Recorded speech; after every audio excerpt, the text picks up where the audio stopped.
இன்றே டவுன்லோட் செய்து உங்கள் ஃபேவரட் ஷோக்களை என்ஜாய் பண்ணுங்க.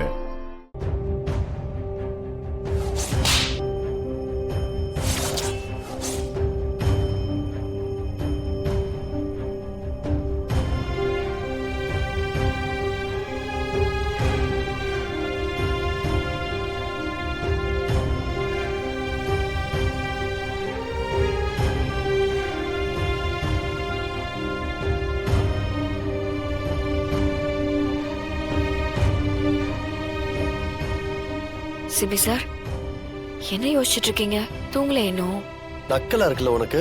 என்ன சிபி சார், மணி 10 ஆகுது, தூங்கலையான்னு கேட்டா நக்கல் பண்றியான்னு கேக்குறீங்க. எனக்கு தூக்கம் வருது. ராத்திரி 10 மணி வரைக்கும் தூங்காம நான் எப்படி தனியா நின்னுட்டு இருக்கேன்னு உனக்கு தெரியாதுல்ல? உள்ளுக்குள்ள அப்படியே ஐஸ் வச்ச மாதிரி குளுகுளுன்னு இருக்குல்ல? சிபி சார், நம்ம சண்டையா அப்புறம் வச்சுக்கலாம். இப்போ சிவதானு ஐயாவை எப்படி கன்வின்ஸ் பண்ணுவீங்க? அத சொல்லுங்க முதல்ல. அத நான் உனக்கு சொல்லணும்ன்ற அவசியம் இல்ல. இல்ல, நான் உங்களுக்கு ஹெல்ப் பண்றதுக்காக தான் கேக்குறேன். நீங்க நினைக்கிற மாதிரி அவர் சாதாரணமான ஆளு கிடையாது. அவரோட தாட் ப்ராசஸே வேறையா இருக்கும். என்ன அவர் பேயா பூதமா? ஜனாமாவும் அவர் இப்படி அப்படின்னு 1008 விஷயம் சொல்றாங்க. நீ ஓவரா பில்டப் கொடுத்துட்டு இருக்க. அவரும் சாதாரண மனுஷன் தானே, அவருக்கும் ஃபீலிங்ஸ் இருக்கும்ல. இந்த மாதிரி ஆட்கள் எல்லாம் எப்படி டீல் பண்ணணும்னு எனக்கு தெரியும். நான் பாத்துக்கிறேன். உன்னோட அட்வைஸ் எதுவும் எனக்கு தேவையில்ல. இல்ல சார், நான் எதுக்கு சொல்ல வரேன்னா, தூக்க வருதுன்னு சொன்னேன்ல, போய் தூங்கு. நான் ரூம்ல இல்லைன்னா நீ நிம்மதியா இருப்பல்ல, அப்புறம் என்ன? ஓ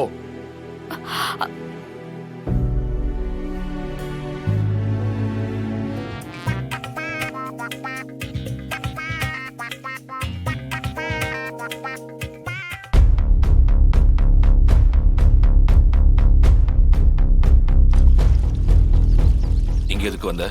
நீங்க சொன்னதை யோசிச்சு பார்த்தேன். நீங்க சொன்ன ரேட்டுக்கே வாங்கிக்கலான்னு இருக்கேன். முடியாது, நீ கிளம்பு. ஐயா கொஞ்சம் யோசிச்சு சொல்லுங்க. அதுக்காக தான் நான் சென்னையில இருந்து இவ்வளவு தூரம் வந்திருக்கேன். என்னங்க யாரை கேட்டு பயிர்ல கைய வைக்கிற? இந்த ஒரு பயிரால என்ன ஆயிட போகுது? இது பயிர் இல்ல, அது ஒரு உசுறு. உசுரோட விளையாடுற உன்னை இப்படி திரும்பி விளையாடுனா உனக்கு வலிக்கும்ல? ஏங்க, இட்ஸ் ஜஸ்ட் a plant. அதுக்கு வலிக்குமா? என்ன பேசுறீங்க? உலகத்துல வாய் விட்டு பேசுற மனுஷன் மட்டும் தான் உயிரினும் கிடையாது. இதுவும் ஒரு உயிர் தான். அதால எதையும் சொல்ல முடியாது. அத உணர்ற இடத்துல இருக்கிறவன் தான் ஆறறிவு மனுஷன். அதெல்லாம் உனக்கு எங்க புரிய போகுது? கிளம்பு. சரி, அதை விடுங்க.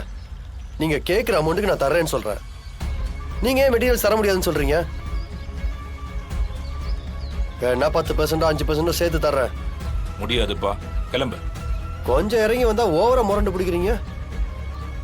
சரி, நீங்களே சொல்லுங்க எவ்வளவு எதிர்பார்க்கறீங்கன்னு. தம்பி, நீ கோடி ரூபாய் எனக்கு கொட்டி கொடுத்தாலும் என் பொருளை உனக்கு கொடுக்கறதா இல்ல. முதல்ல என் பண்ணையில இருந்து வெளில போ.